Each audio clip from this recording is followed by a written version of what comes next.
On September 12, 1995, Tooro witnessed the beginning of a royal chapter unlike any other. At just 3 years of age, Oyo Nyimba Kabamba Iguru Rukidi IV ascended the throne following the death of his father, King Patrick Matthew Kaboyo Olimi III. The Tooro Kingdom says his ascension made him the youngest reigning monarch in the world, a record recognized by Guinness World Records. But the young king could not immediately run the affairs of the kingdom. For much of his childhood, Tooro was administered by regents who guided the institution until Oyo turned 18 in 2010. That transition marked the beginning of his direct leadership of the kingdom. One of the most visible areas of Oyo's public advocacy was health.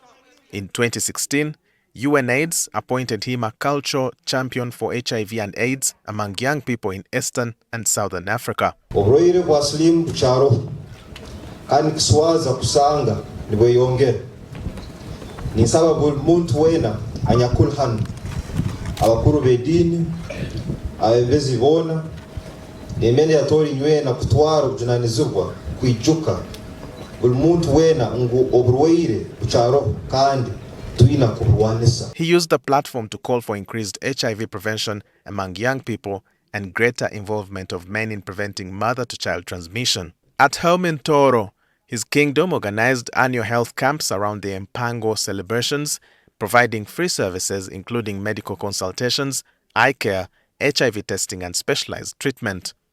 In 2020, Oyo also signed a 5-year memorandum of understanding with the Ministry of Health aimed at addressing the disease burden in Tooro, including maternal deaths, HIV, and malnutrition. Oyo's reign also placed considerable emphasis on young people.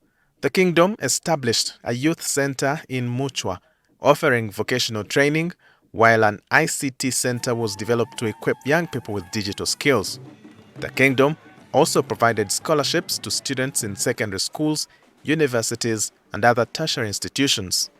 In 2021, the king unveiled a 25-year development vision running to 2045. Its priorities included preserving Tooro's cultural heritage, empowering young people, reducing poverty, improving health, and developing tourism. Oyo also used the cultural institution to promote agriculture and environmental conservation. A model farm was established in Chenjojo to demonstrate different agricultural enterprises and modern farming technologies. The king also became an advocate for conservation of the environment and the Rwenzori ecosystem. Hello! In 2022, he undertook the King Oyo Rwenzori expedition, using the climb to draw attention to climate change and the melting glaciers of Rwenzori mountains. He called for protection of mountain ecosystems, sustainable land management, and climate-smart agriculture. But Oyo's reign was far from smooth. One of his biggest tests came only a few years after he had assumed direct leadership. In 2013, his cousin, Prince David Chijanangoma, challenged his leadership, accusing him of incompetence and failing to spend sufficient time in Tooro. The dispute attracted some members of the royal family and sections of the Batoro.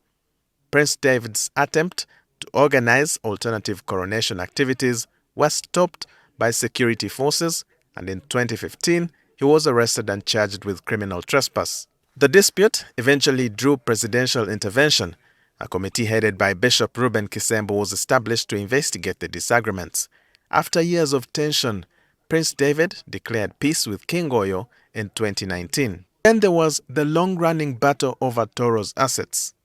The kingdom has maintained that a significant amount of its land and other properties were taken over by the central government after the abolition of traditional institutions in the 1960s. The restoration of kingdoms in the 1990s did not immediately resolve the property question. For Oyo, recovering these assets became one of the major issues of his reign. In 2019, President Mwesigye and King Oyo signed a memorandum of understanding on the return of Tooro Kingdom assets. Government also provided 2 billion shillings as part payment towards compensation. But verification and restitution remained unfinished. The kingdom had sought the return of more than 80 land titles, while some of the properties were occupied by government institutions and other users. I was part of the team that negotiated the return of what we call Ebyeitu, the properties of the Kingdom of Tooro that had been nationalized, confiscated and nationalized under the 1967 Republican Constitution.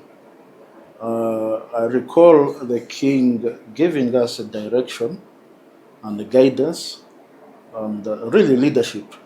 Our negotiations were never acrimonious, and true to King Oyo's style of managing things, he preferred to do things in silence rather than make noise and make, press statements and what have you. We handled it quietly, and one of the most important aspects that he pushed for was protecting the rights of squatters or persons who were on the lands of the kingdom without the permission of the kingdom. In another governance dispute, Oyo suspended the kingdom's constitution in 2021 as amendments were being pursued. Some subjects and members of the kingdom's institutions challenged the decision, arguing that constitutional changes should have gone through the kingdom's parliament. Kingdom officials, however, said the changes were intended to address institutional gaps, including changes in the administrative structure of Tooro. King Rukidi did invite people from Kigezi officially in 1933 to come and occupy the lands, particularly in Ruamwanja, Kamwenge, and there followed an influx of persons of non-Tooro ethnicity. So there was a need to incorporate those dynamics in the new constitution, recognizing even some new clans in Tooro. So as such, and also we needed to modernize it. We needed to modernize it, have more like a constitutional monarch rather than have an absolute monarch. Despite the disputes, Oyo leaves behind an institution that evolved significantly during his reign. He inherited a throne as a toddler. He became a global symbol of traditional leadership when he was recognized as the world's youngest reigning monarch. And as he grew older, he increasingly used the platform of the Tooro monarch to campaign on issues beyond culture, from HIV prevention and healthcare to youth skills, agriculture, tourism, and environment conservation. But his legacy is also defined by the unfinished business. The full recovery of Tooro's historical properties remained unresolved. Questions around the management of kingdom assets and internal governance generated controversy, and the royal family itself went through a period of deep division before reconciliation. In the end, King Oyo's story is not simply that of a child who became king. It is the story of a monarch who spent more than 3 decades growing into an institution while trying to preserve tradition and position Tooro for a changing Uganda. King Oyo Nyimba Kabamba Iguru Rukidi IV died at the age of 34, bringing to an end a reign that began when he was just 3. For a generation of Batoro, he was the only king they had ever known.